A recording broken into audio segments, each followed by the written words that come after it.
My fellow citizens, I stand here today together with my two great friends to finalize the One Piece live-action analysis. I don't mind that characters are different from the original. After all, One Piece has characters that would be very bizarre in live action, but it bothers me that their personalities change. Garp is a good example of this. He is very serious, and this has nothing to do with his original personality.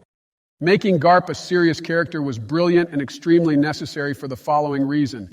In the original, the Navy was practically comic relief before Aokiji appeared. All other Marines that appeared before him, with the exception of Smoker, were weak and were quickly defeated. In fact, I remember the first time I watched it, I thought Aokiji would be easily defeated, even after he was introduced as one of the strongest men in the Navy. In the One Piece universe, the Navy is by far the most powerful organization, so it's very odd that it was treated as comic relief for so long. During Roger's execution in the first episode of the anime, I thought, there is in One Piece a character so badass that managed to defeat the king of the pirates and have him executed. That character is Garp, so I'm glad he's cool in live action. Having him give a speech at Roger's execution was a brilliant idea. Seriously, nothing bothered you about this adaptation, Joe? There's a detail in the original that I wish had been put into live action. When Shanks loses his arm, the reader doesn't know it happened, and the scene gets much more interesting. Luffy starts to cry, and we imagine that he is crying because he almost died. Shanks replies that everything is fine and that a man like Luffy shouldn't cry.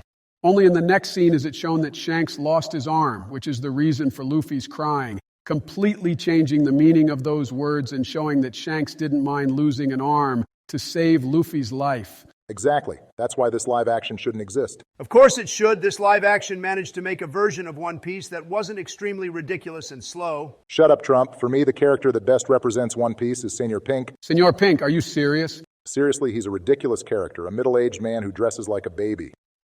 After looking into his past, we found out that he dressed that way because it was the only way to make his wife in a vegetative state smile as she remembered their son who had died. So he was willing to humiliate himself for everyone by dressing that way because the only thing that mattered to him was the smile of his wife in a vegetative state.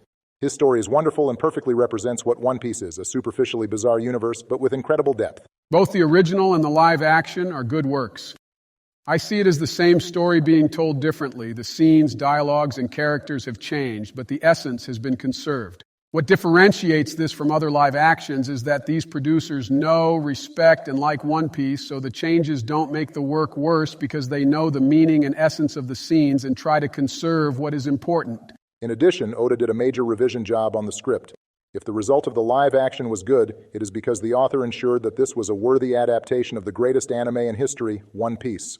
Now that we've watched the live action, I don't need to watch the best episodes collection you made anymore. No way, I bet Biden that you would cry watching Robin's Past, and I want to see the outcome of that bet. Be manly and don't cry, Donnie.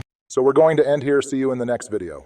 I think we're forgetting to do something important at the end of the video. If we forget it is not important. You're right, if we forget it's not important. Hi, Dan. I just moved in next door. I'm a supermodel. I don't care who the IRS sends, I am not paying taxes.